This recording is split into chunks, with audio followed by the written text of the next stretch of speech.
A Ministry of Defence official was cleared of breaching the Official Secrets Act after he revealed the full details of the sinking of the Argentine ship, the General Belgrano. His case helped lead to a change in the Act so that charges were only brought for possible serious breaches of security, after it became clear that juries were often unwilling to convict. He was one of a series of high-profile whistleblowers in the 1980s. The whistleblower will always claim they were acting in the public interest in revealing the worst abuses of the powers that be. And public sympathy normally lies with this lone speaker of truth against the rotten machine that they've turned against.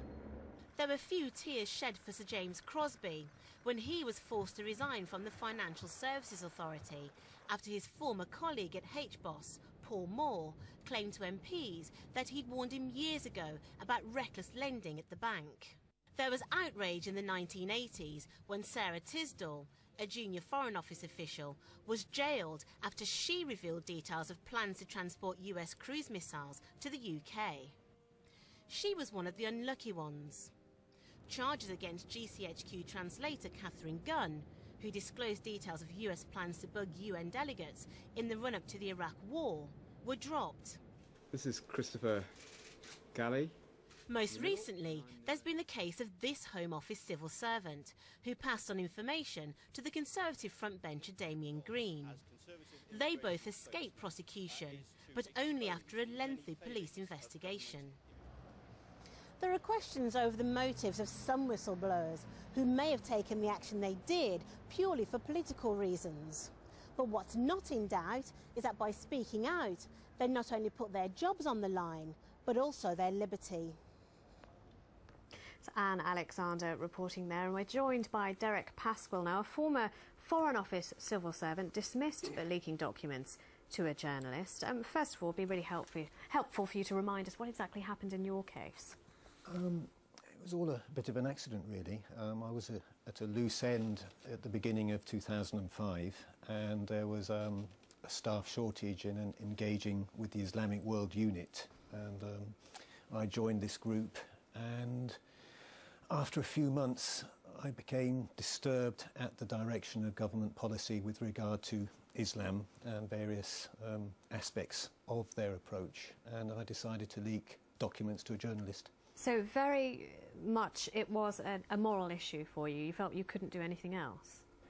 I was concerned to the extent that I thought that I had to inform a journalist, and as a result of that I passed him information which was in my possession. And as a result of that, you lost your job? Yes, as a result of that I was arrested and I was charged, and the case went to a trial, but the case collapsed, and after that I was dismissed. Well, I mean, it's very interesting to have you here because you've got a unique vantage point in this studio.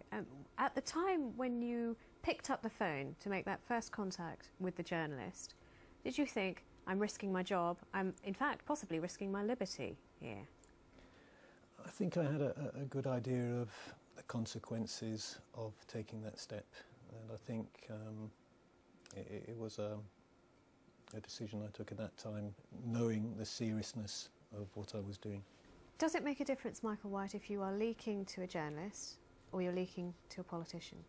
Well, one reason why people in Mr. Pasquill's position go to politicians is because journalists are often not very reliable conduits, not always their fault. The Guardian, in the Conservative years, was prosecuted in the case of Sarah Tisdall, or rather, sorry, Sarah Tisdall was prosecuted, who was a Foreign Office clerk who had leaked something, the arrival of missiles on British soil at Greenham Common. She felt strongly about, as Mr. Pasquill did. You can agree or disagree with their motives, as you can here, but or their judgment, but you have to say if they did it for what they thought were honourable reasons, that's okay. She went to jail. Yeah. She was prosecuted.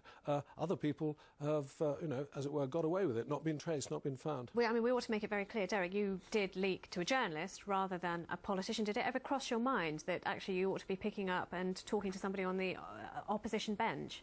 No, I think one of the reasons why I felt comfortable in leaking information was that I wasn't, that from my perspective, it wasn't that political an issue. It was that there were other issues involved, and I didn't feel at the time that it didn't occur to me to go to a politician. Douglas? Well, I mean, it's an interesting case that the decision of whether or not a leaker goes to a politician or the press is a vital one, because it depends on whether or not the person is themselves then seen to be a sort of party political leaker. But in a case like Mr. Pascal's, what's interesting is that, of course, going to the press, you can get maximum publicity and attention from the wide range of the press for the story. And when it's a really important story in the national interest, for security interests, or there was a case a few years ago, Moxon, I think he was, who leaked about Labour's atrocious immigration lies, really. By going to the press, he got huge attention across the whole political spectrum of the press, and that's certainly, I think, a much more effective way to do it, and a way to look like you're not just playing partisan politics. What about? I mean, just very briefly, what about the rights of the employer in all of this? I mean, if it's your side that's holding the bat, how can you run an effective government when you're worried about springing leaks? Yeah, absolutely. I mean, it should be said that, I mean, a government really can't run if it's leaking all over the place, and you know, most people are in favour of leaks as long as it backs up their side. When a government is running out of steam, as this one looks as if its civil servants will become bolder in leaking for whatever reason. They're fed up with the government, or they're party Mr. Galley, of course, was looking for a job from the Tories, if we understand the situation. So his motivation was quite different from Mr. Pascal's. But, of course... Does motivation matter that much? I mean, yes, if the end result is that we find out, we the people yes, but find out something that's been hidden from us. One of the defences for this is the public interest defence for leaks and other activities. We did it in the public interest, and that is often only tested in the courts. But of course, David Cameron got to be cautious about encouraging leaks, because he may be in government soon, and he'll find it as difficult as anyone else. And some of them are not well motivated leaks. They're done for money or malice, or because they think the government's policy is wrong. Not their business to decide what the government's policy is. That's what the voters decide. Well, Derek Pascal, last word with you. Knowing all you know, having been through all that you've been through, would you do it differently if you had the chance again? No, I think I'm quite happy to stand with the actions that I took, and to some extent the original story or the original motivations for taking those actions are subsumed by the response of the employer or the government, and as we've seen in the Damien Green Christopher Galley case. I mean, the original story has been buried by the arrest and subsequent problems that resulted from that case. Thank you very much for coming in and talking to us, Derek Pascal. Thank you. I am delighted to say that somebody has now changed a fuse and a plug, removed a few hairdryers from the circuit, and we are able to speak to the Labour MP, Alan Simpson, who is in Nottingham and who has been in Nottingham for quite some time waiting to speak to us. Thank you very much for persevering with all the technicals. Now, was this a good budget, in your opinion?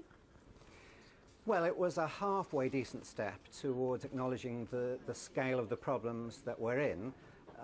It wasn't, however, a visionary budget, and my own contribution to the budget debate began with the sort of Churchillian references in 1940 to the real scenario facing the British public at that time. And I think we should have been more honest about how long it's going to take us to get out of the recession that we're in, and I think we should have been more adventurous in terms of interventionist policies that will change the whole shape of the society so that we come out in a different place from where we went in. Right. Well, Michael made the observation that a lot of old Labour hands were sitting on those old Labour hands when this budget was delivered. They would have wanted to see actually maybe some pips squeaking. Are you one of those? I think that there was a very strong case for a larger degree of equity in the budget, and that is the starting point when the Chancellor got up to speak, is that the gap between the richest in society and the poorest in society has widened since Labour has been in office. The poor now pay, the poorest fifth of the population now pay around 39% of their income in taxes. The richest fifth of the population pay 35%, and that's a gap that's widened. So the Chancellor could and should have narrowed that gap on equity terms.